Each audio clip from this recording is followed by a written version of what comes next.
Welcome to episode 13 of Quiltside Chats, brought to you by American Quilt Study Group. The American Quilt Study Group establishes and promotes the highest standards for interdisciplinary quilt-related studies, providing opportunities for study, research, and the publication of works that advance the knowledge of quilts and related subjects. In partnership with the International Quilt Museum at the University of Nebraska-Lincoln. The International Quilt Museum's mission is to build a global collection and audience that celebrate the cultural and artistic significance of quilts.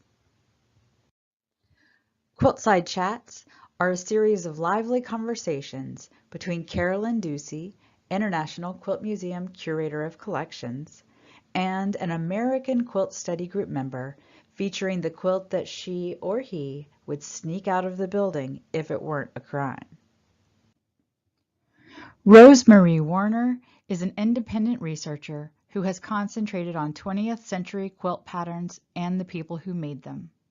She has documented thousands of quilt kits for her website, quiltkitid.com, and has researched more than 60 companies and individuals who produced those kits.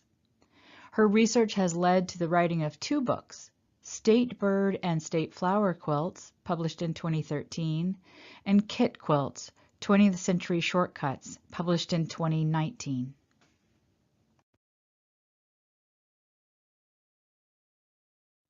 And now, let's cozy up to the quilt. Hi, everybody. Welcome. Hi, Rosie. We're Hi, so Carolyn. pleased to have you here today. Oh, I'm very happy to be here. We're going to talk spring today, and that makes me really happy. Before we get started, though, Rosie, I just want to show off a little today.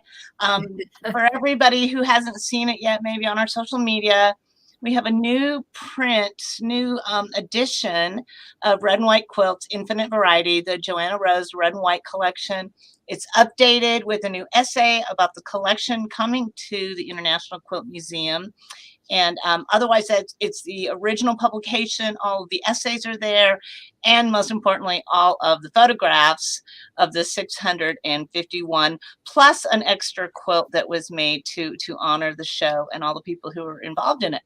So you can order it now on the museum's shop site. So if you go to our website, you'll see shop in the banner at the top. Click on there and then click on books and you can find your own copy.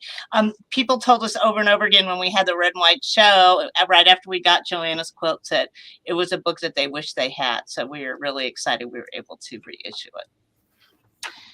Speaking of exciting, Rosie, oh my gosh, you have done so much amazing quilt research. I am astounded at all of the kits and patterns you've found and identified. You know, it's we use your website and your database always at the museum. You're so gracious to give us permission to use that, and it's been just a fabulous source for us. And I know that you've added lots more patterns to it, so there's even more to be found there. But today, we're just going to touch on that a little bit. And instead, we're going to talk about this quilt. So tell us about it, Rosie, and what made you decide that this is the one you would pick for your talk today? Well, I was looking through all the quilts online, and I had seen 5,000 quilts and still hadn't picked one, but this quilt just stopped me in my tracks. Maybe because we're at the end of a long, long winter in Minnesota, but it just made me think of spring and being out in the garden.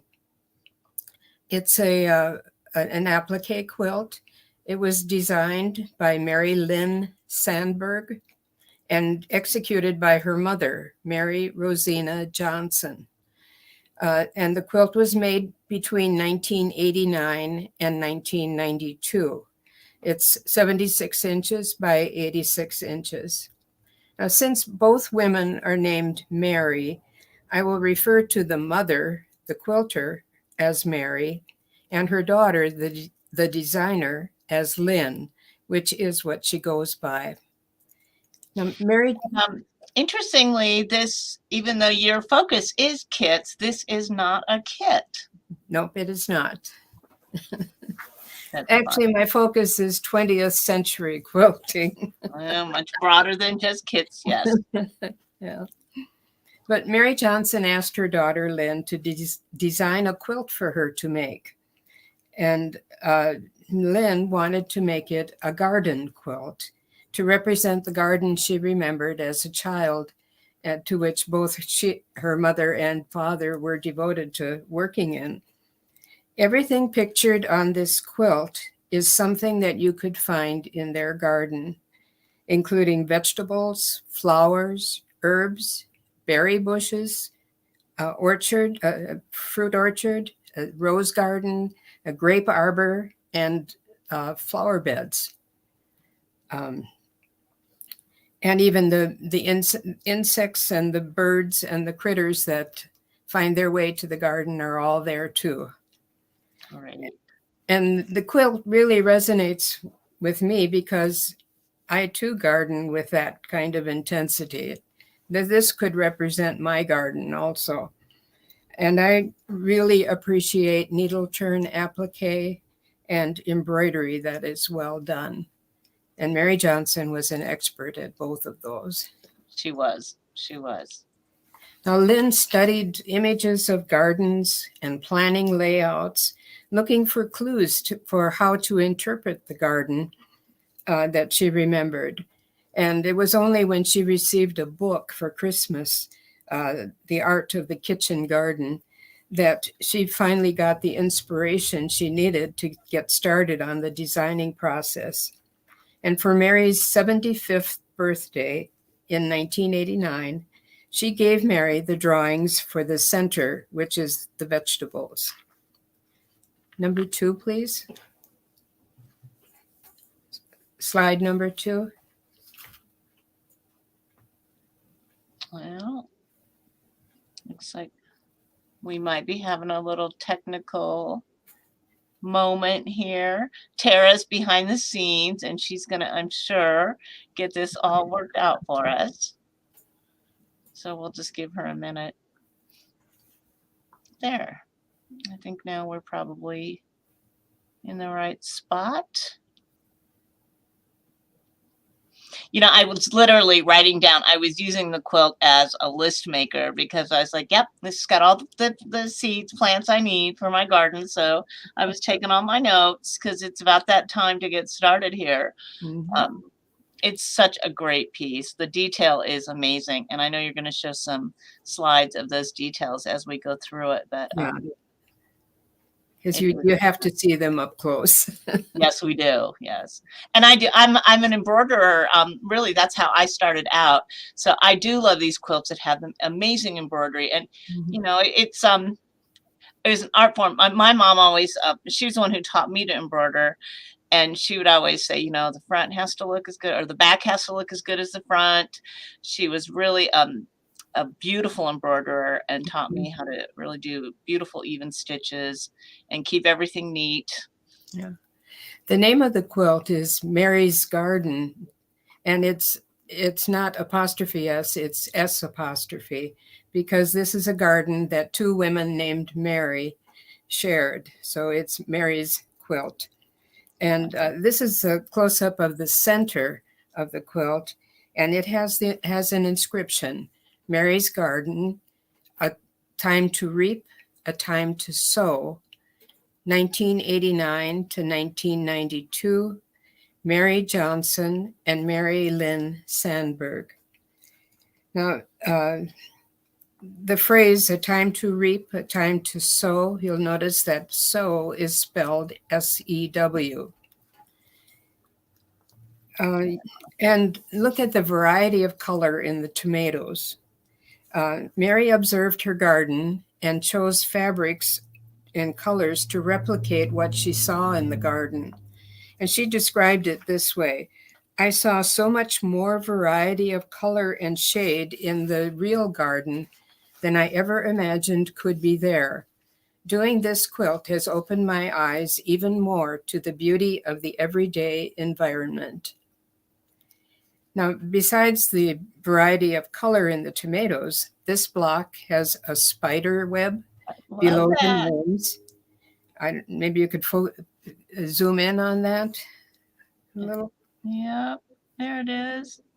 And there's a butterfly up at the top left, and a flying insect under the title. I couldn't really get to close enough to see exactly what insect that is. But without seeing the quilt in person, I don't know which of these embellishments are applique and which are embroidered. I'm assuming that most of them are embroidered. Mm-hmm. Yes, I believe so. Okay. Number 3.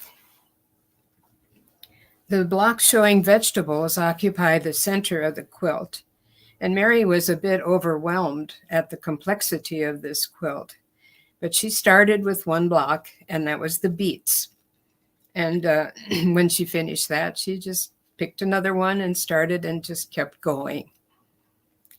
Here you can see lettuce. I might identify some of these incorrectly, but what I'm seeing is lettuce and spinach, rhubarb, asparagus, cucumbers, beets, beans, carrots, and peppers. There's an inner border of violets on the left, and on the right, a border of nasturtium blossoms. And then herbs are just above, in a row just above the vegetables. And then the top border of the quilt represents the rose garden. Oh. Okay, number 4.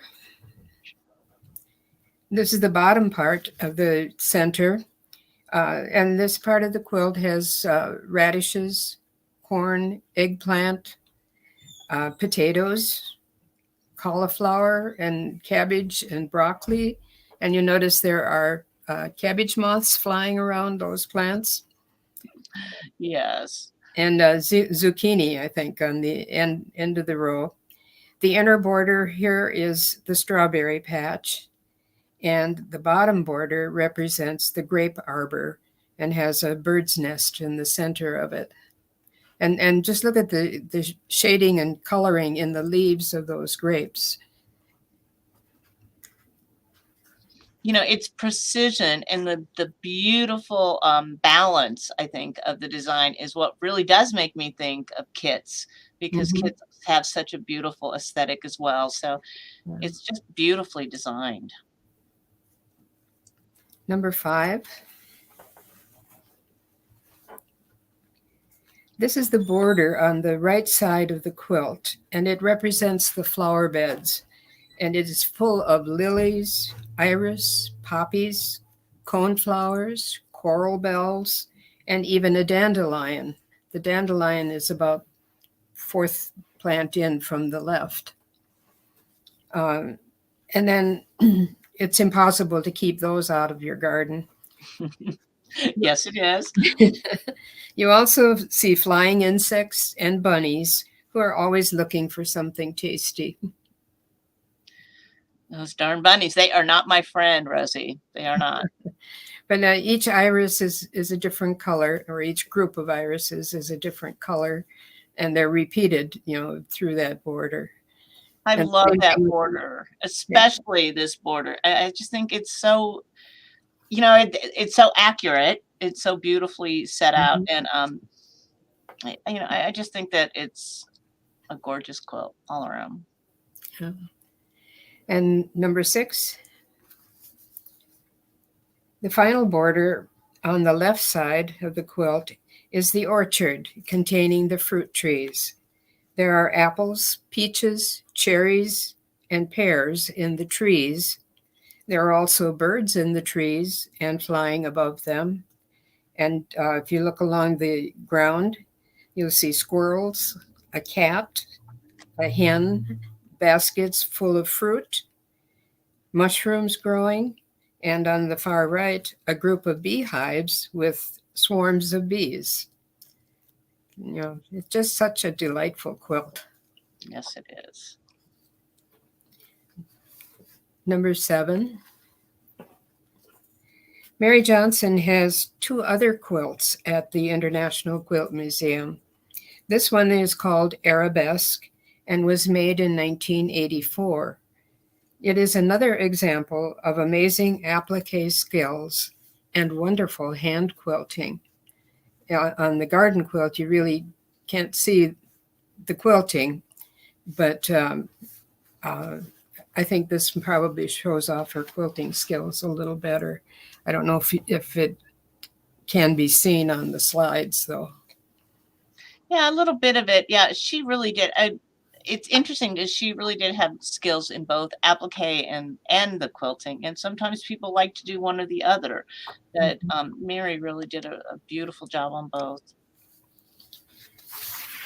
Number 8. Are we on the next quilt anyway? This quilt was made by Mary is a reproduction of a folk art quilt from a quilt that was in a folk art museum. Nearly every inch of this quilt has either a flower, a leaf, an animal, or a figure on it. Lynn says that her mother made incredible progress in her applique skills while working on this series of 3 quilts. So she made these 2 quilts first, and then the third one was the garden quilt. Now, most of us would be swelling with pride at creating a stunning quilt like this.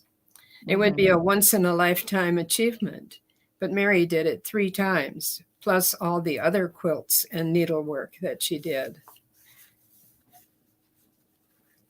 It is amazing. What an artist. She was just so talented.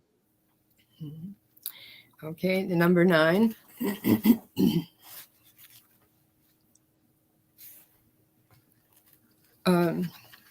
Mary Rosina Johnson was born in 1914 in St. Louis, Missouri, to Austrian immigrants Julia and Stephen Tasher. That's Mary on the left, in the left picture. Her father died when she was 6 years old, and her mother returned to Austria with her 3 children. Austrian schools trained girls in handwork, including embroidery, crewel, drawn work, cut work, tatting, and applique. At age 13, she returned to the United States, and she married Earl Johnson in 1934, and they moved to Munster, Indiana, where she lived until 2002. She was an excellent seamstress, making clothing for her children and herself, crocheting tablecloths, knitting sweaters, and so on. In her 40s, she saw her first quilt at a county fair, and she totally wanted to do that too. She made pieced quilts, but she really loved to do applique. The second picture on the right is Mary on the left with her daughter, Mary Linn Sandberg.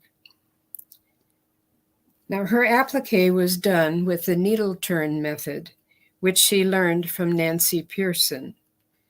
The embroidery is done in the technique developed by the Deerfield Society of Blue and White Needlework.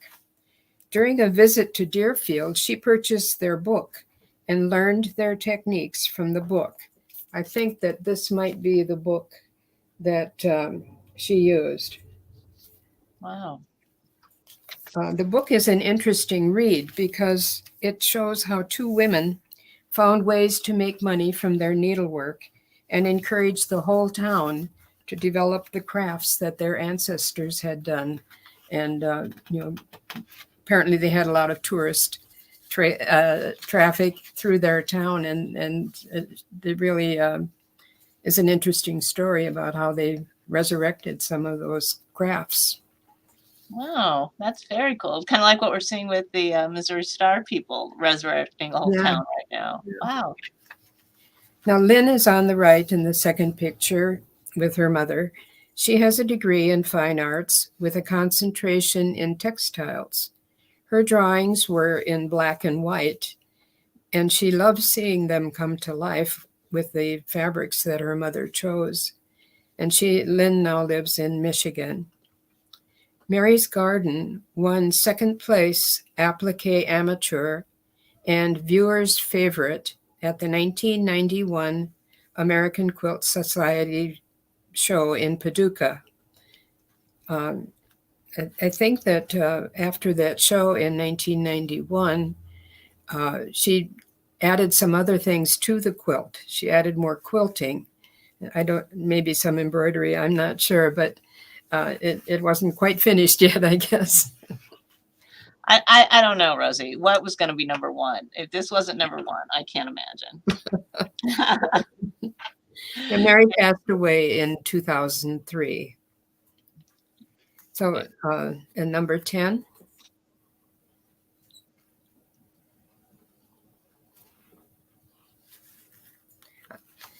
This is again the orchard border from the Mary's Garden quilt. I have been researching women like Mary who had exceptional needlework skills, who lived in the early part of the 20th century. Many of these women relied on their needlework skills to support themselves and their families, since there weren't many options for women in the first half of the century. Now, this border of Mary's Garden especially reminds me of one of those women, because her quilts featured trees with many birds. Number 11. Meet Lillian Walker of Fairfield, Iowa. Now, see what's in the background there? This is one of her designs of a tree filled with birds. She was born Lillian Johnson. Even her last name was the same as Mary. On January 26, 1870, the sixth of 7 children of James Albert and Dicey Ann Feast Johnson in Middleton, Iowa. When she finished 8th grade, she attended a dressmaking school in Burlington, Iowa, and then sewed for families in Des Moines County to support herself. She married Clark Walker, a widowed farmer with 7 children, in 1912, and when she was 42 years old. That must have been quite a change for her. Yes, quite a change. She moved to Mediapolis, Iowa, to live with Clark and his family, and a son, Wendell, was born in 1913. 11 years later, Clark died, and she was left to raise her son by herself. She decided to make and sell only applique quilts to earn money for Wendell's education. The next slide, please.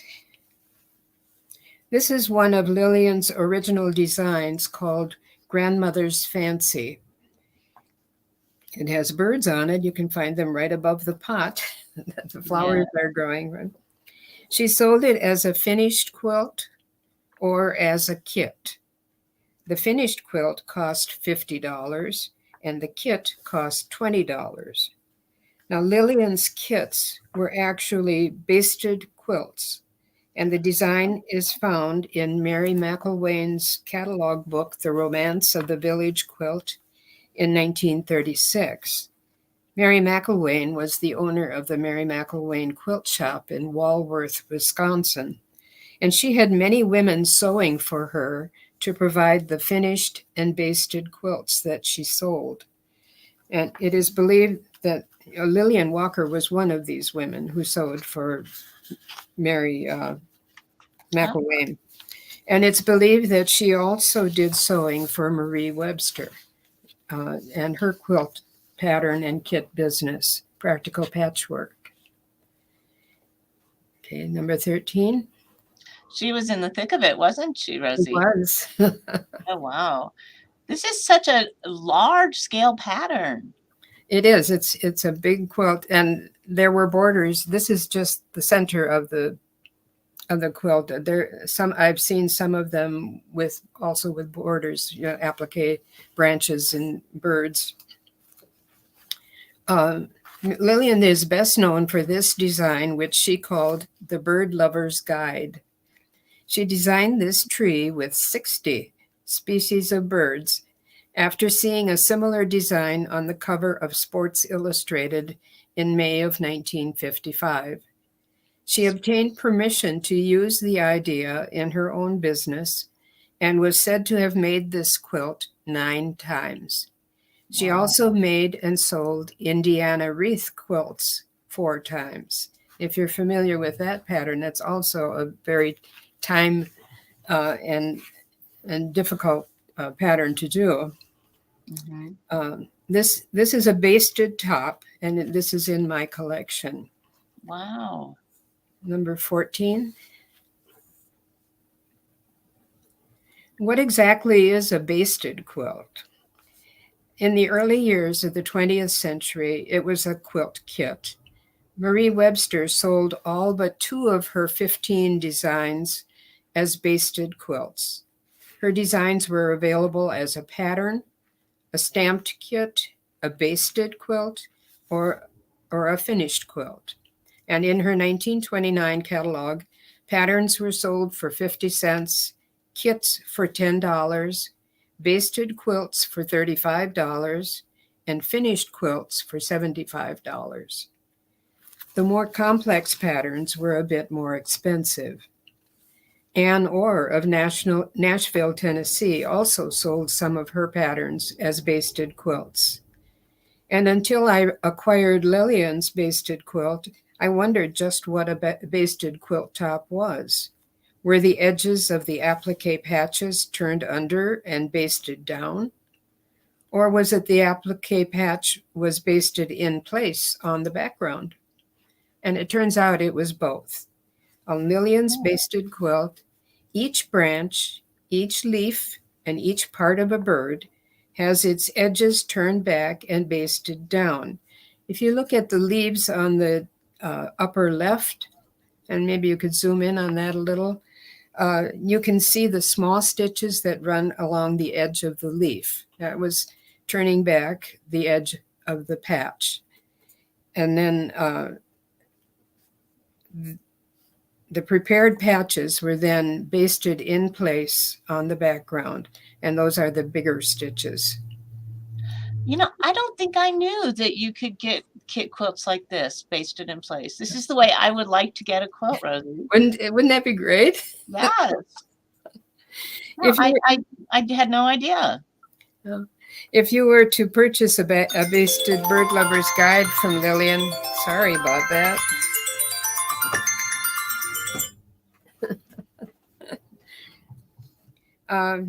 If you purchased one of these from Lillian, it would have cost $65. Can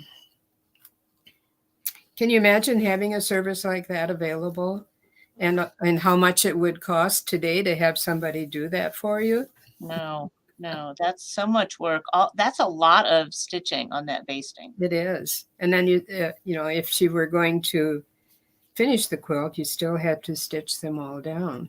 But you know, this is a time-consuming project. And with that amount of basting would make it really relatively easy to sew because it's so thoroughly basted. Yeah, and you don't have harder to remove the basting stitches than it would be to sew it. Okay, number 15.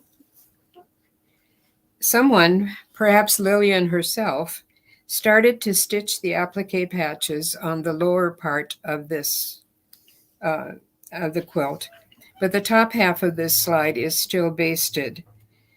I entertained thoughts of finishing the quilt, but I could not bring myself to remove any of Lillian's stitches.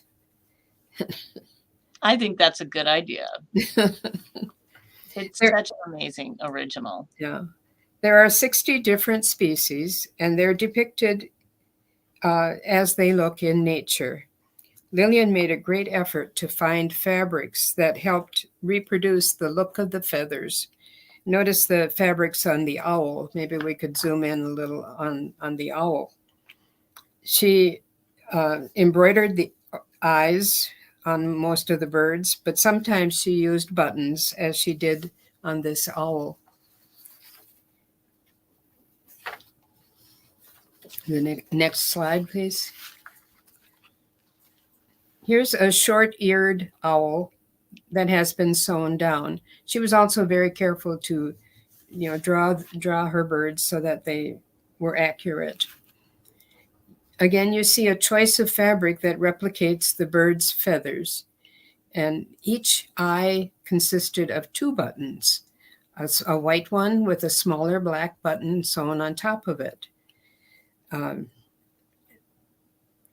then the lines were embroidered around the eyes. And the birds were already finished, ready just before they were basted down. And so, the maker did not have to do any of the embroidery. That was already done too. Really? Wow. Okay, next slide. Lillian used paper templates for her birds, and she used each of them many times. You can see all the pinholes in those templates. A number, each bird had a number, and the name of the bird are written on the template. This is a template for a red-tailed hawk. And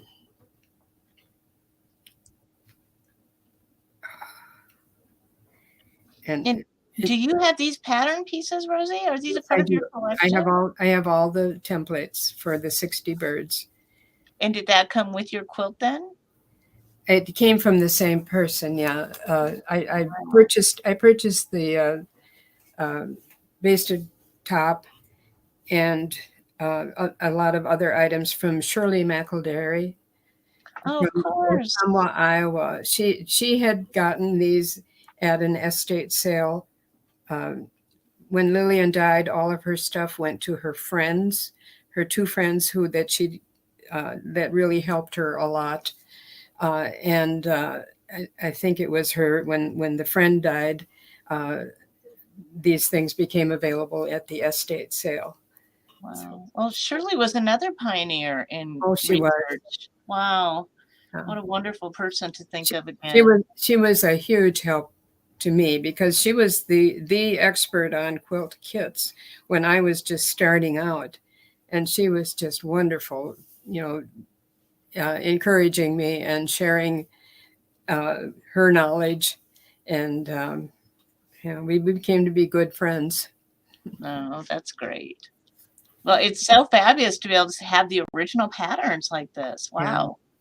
She also put suggestions for colors, on the templates, or what needed to be embroidered was drawn on them too. But these are treasures. Mm-hmm.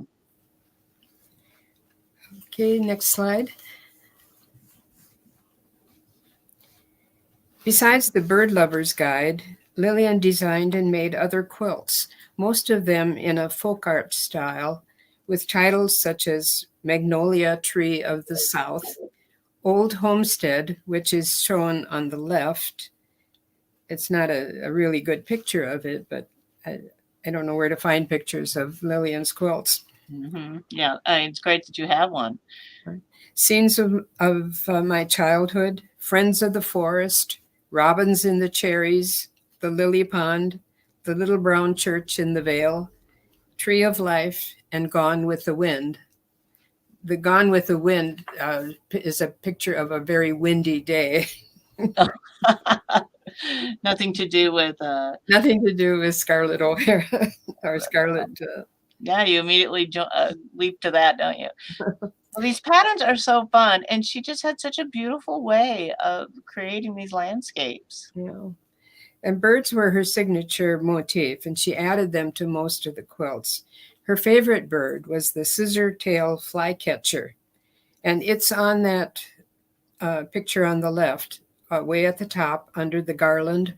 You see the ones with the really long tails? Mm-hmm. That's the scissor-tail flycatcher. And she usually put it somewhere on her quilts, but it is not one of the 60 birds on my top. Interesting. But I do have the template for that bird. Oh. Yeah, it's a pretty exotic looking bird for the farmstead, isn't it? I don't know what part of the country they are in, but we don't have them in Minnesota. Not in Nebraska either, no. Next slide, please. Now, Lillian conducted most of her business through correspondence. In her files were directions from Marie Webster for making Marie's designs. She collaborated with Mary McIlwain and Carly Sexton, an Iowa designer who wrote needlework columns and booklets featuring her patterns. She wrote letters to some of the more popular personalities of the time, such as Florence Pito, Ruby Short McKim, Carrie Hall, and Rose Kretzinger. And when necessary, she wrote for permission to use copyright materials. Wow. And she promoted her quilts by writing to chambers of commerce of large cities, asking for lists of possible places where she could sell her quilts. Many of them responded by sending pages from the telephone book, listing gift shops, department stores, and other venues. She would then write to the stores to see if they would carry her product. She once got an order for 14 quilts from a store, and she had to hire other women to help her fill that order.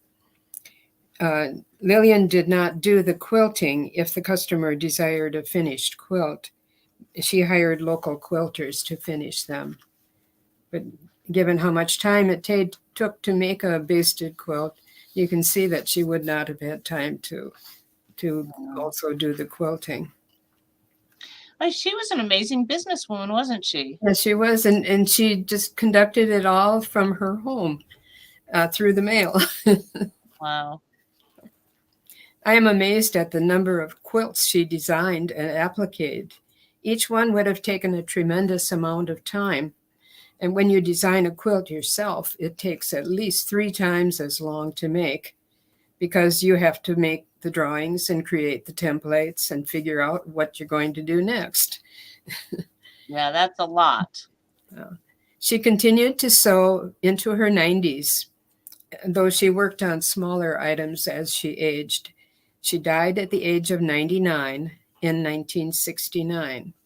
And if you want to read more about Lillian, Susan Price Miller did a research paper for American Quilt Study Group, and it's in their publication Uncoverings from 2005. So it was a paper about Lillian and 2 of her friends, Maxine Teal and Lucille Taylor. So Susan has done a lot of research on Iowa people. You know, it was kind of such a hotbed of people doing this in Iowa, Kansas, Nebraska, Illinois.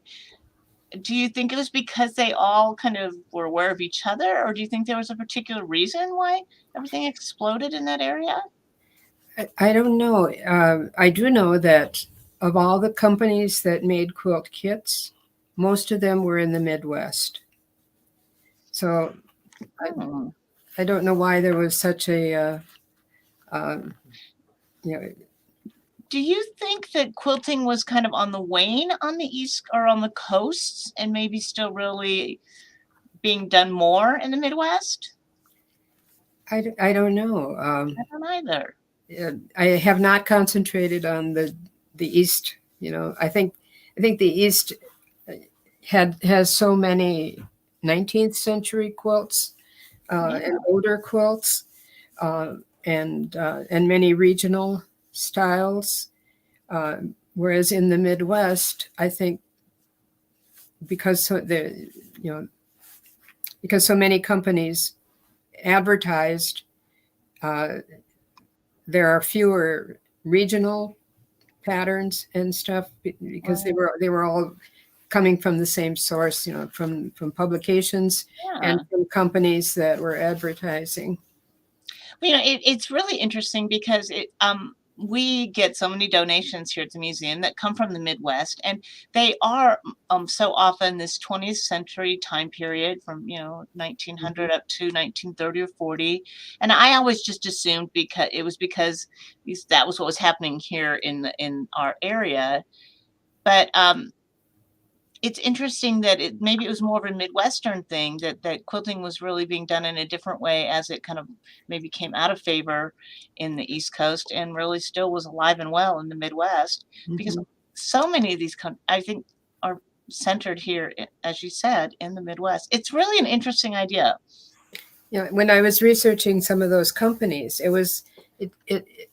always delighted me when I saw a reference to another company that, an employee who moved from one company to the other, or one company would buy another company that was, no longer viable, and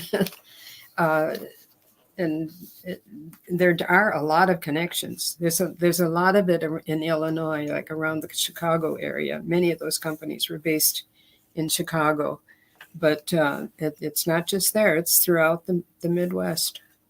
That is so interesting. Well, there's another research project. Yes. For AQSG. Yes. Oh. Okay, the next slide. While looking online through those 6,000 plus quilts on the International Quilt Museum website, I came across this quilt, which I recognized as a pattern sold by another woman who supported herself by making quilts and making basted quilts. And her name was Mrs. Danner. Now, this pattern is called The Lady's Dream, and Mrs. Danner writes about it in her catalog. Quote, "The original quilt from which I copied this is the property of Mrs. W.T. Harbison, Plattsburgh, Missouri. It has been in her family for 6 generations, and she has never given anyone else permission to copy it." So The Lady's Dream became Mrs. Danner's bestseller. Did it really? Wow. It's a beauty. And those blues, who can resist those beautiful blue patterns? Yeah. But they weren't very, there are definitely some of those kind of Wedgwood prints and colors, but was the blue and white or blue shades of blue very popular? I don't know. It may be if this quilt design was in the family for 6 generations, could go way, way back. And maybe even the Deerfield embroidery, was blue and white, shades of indigo and white were predominantly. They did use other colors, but I don't know. It's a very pleasing combination. I think she also made it in pink and green, maybe. Okay, next slide, please. It's interesting that Sue Reich just made a comment that they did not document very many quilts made after 1920 in Connecticut. It seems we stopped quilting here after about 1920. Lots of great 19th century quilts, but not so much 20th century. So maybe it is really an indication of how quilting was changing throughout the country. Mm-hmm. It just moved west. Yeah. Well, look at this picture. This is a lady's dream quilt she's working on. This is Scioto Imhoff, and she was born June 16th, 1891 in Bosworth, Missouri. And her mother was a teacher, a dressmaker, and a milliner. And her father was a railroad bridge builder who wanted a son to name after Grover Cleveland. And when she was born, they couldn't agree on a girl's name. And so for the first 6 months, she was called Baby. Oh, my goodness. And when a relative sent a ring as a gift, the name Scioto was inscribed inside the ring, and that became her name. It's also the name of a river in southern Ohio. But other than that, I have never heard this name before. No. Now, that's a great story. As a child, she made dresses and hats for her dolls, and she sold them to other children so that she could get money for more fabric. And in high school, she made dresses, and I suppose she made her own, and maybe she made some for friends of hers. She became a teacher, and in 1917 to 1919, she taught in the Mauna Loa Seminary for Girls in Hawaii. While there, she contracted amoebic dysentery, which plagued her for the rest of her life. Later, she taught at Manchester School in Kansas City, but she had to quit because of ill health. So Scioto moved in with her parents, who had moved to El Dorado, Kansas. She supported herself by making children's clothes for a specialty shop in Oklahoma City. She also did market gardening on vacant lots near her home, and she revived an interest that she had had before in quilting. She was married in 1927 and lived briefly in Texas, but the marriage ended soon after.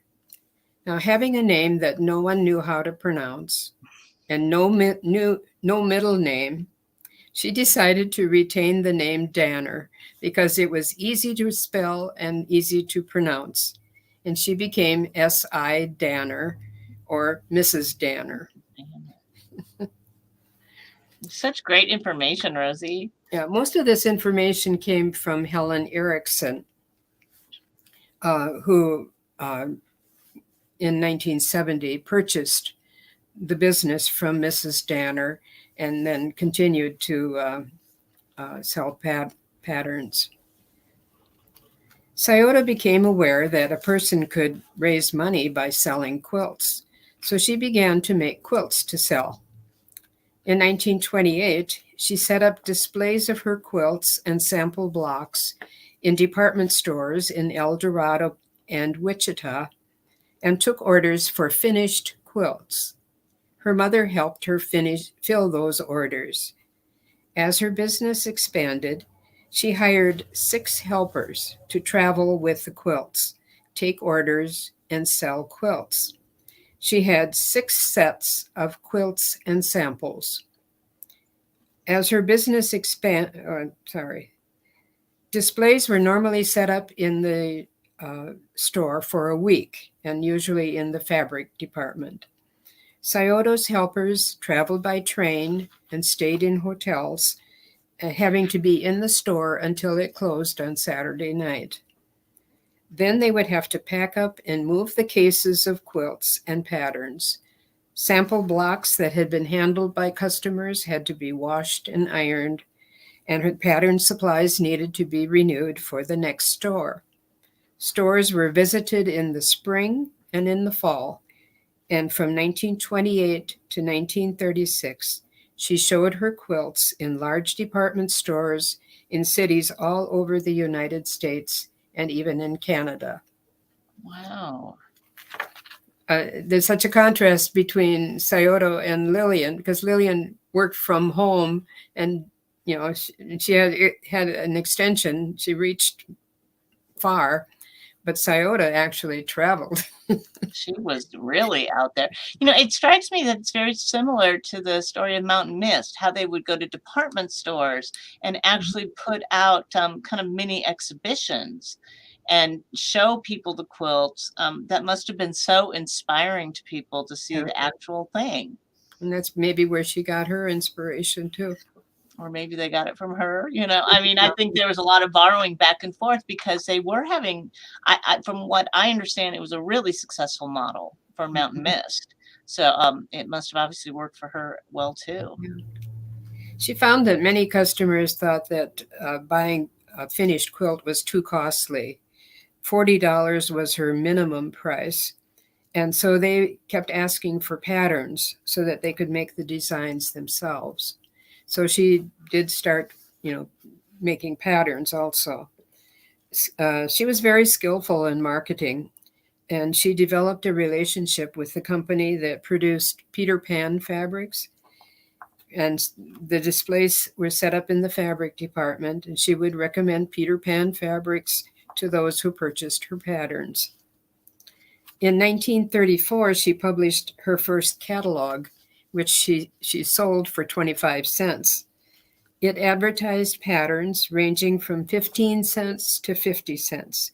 But in this book only, any of the applique patterns were available as a basted quilt. So there and, we are again. And the quilt you see behind me is one of Mrs. Danner's designs, and it's called Morning Glory. It's a beautiful applique. It is a beautiful applique pattern, and the quilting is outstanding. Okay, next slide.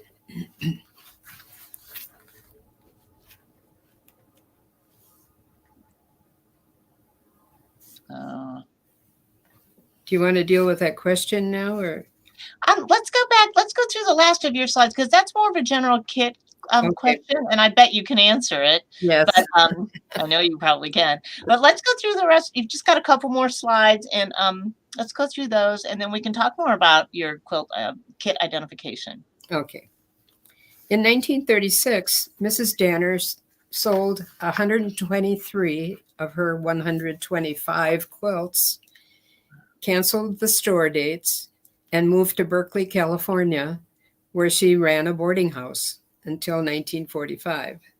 Wow. This lady doesn't stay put. No, she does not. Wow. The two quilts she kept were the Lady's Dream and this quilt, the Rosebud. These were her favorites. Of course, this was usually seen in pink, shades of pink. While she was in California, she did not have a way to fill orders, so she refused the mail containing them. And when her father died in 1945, she returned to Kansas to live with her mother. She launched a new career as a florist and landscaper. She built the Cape Cod Flower Shop on a vacant lot, wrote articles for papers on all aspects of flower growing. She sponsored flower arranging contests, and then she sold the business in 1953. It seems like gardening and quilting go hand in hand. I think they do. I think they do. And wow, what an amazing woman. She was incredible. The next slide, please. This green little catalog is her first one. And that was the one that offered the applique quilts as basted quilts. She resumed her pattern business in 1954, but now she only advertised in magazines and she only sold patterns. And over the years, there were 7 Mrs. Danners quilt books.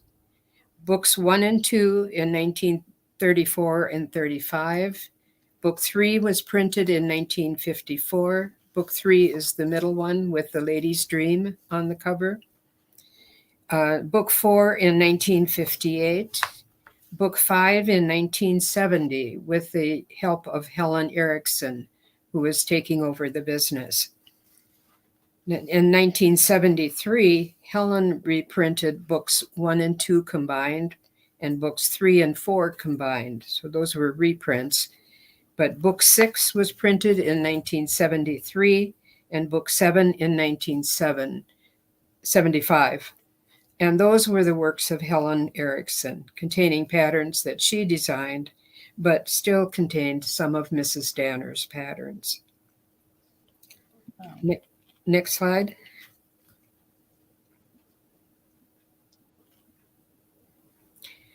This is what Mrs. Danners' patterns looked like. They were mimeographed on legal size paper.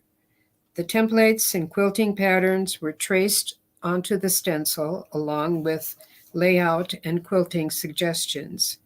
High school students did the typing and printing on a mimeograph machine at the school. And this pattern is for circular tulips. Okay. That does not look like an easy project to me, Rosie. That's a lot of detail, a lot of pieces, and a lot of text. The block itself, is shaded in on the left side, and there are actually just 3 templates. I think the arcs are the quilting pattern at the bottom, but it's just those 3. And then on the right side, you see the layout. How they the 3 templates were used. That definitely makes it a little better, but still. Yeah, it's. I don't think it's as difficult as it looks at first. For some of us, Rosie. Okay. The next slide, please. When I was documenting 20th century quilt kits, one of the publications I collected was the Home Arts Needlecraft magazine, because so many of the companies making kits advertised in this magazine.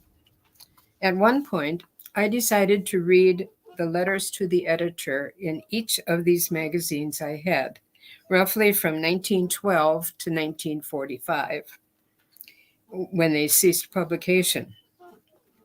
I wanted to know what was on the mind of the readers, and one question emerged repeatedly in these letters to the editor: how can I make money with my needlework? Interesting. So that question may have been what prompted many quilt designers to operate pattern businesses out of their homes. We call them cottage industries.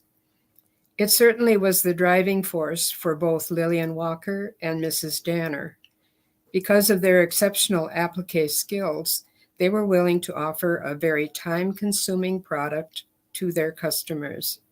Basted quilts were available for only a short time. There were probably very few people willing to make them for others.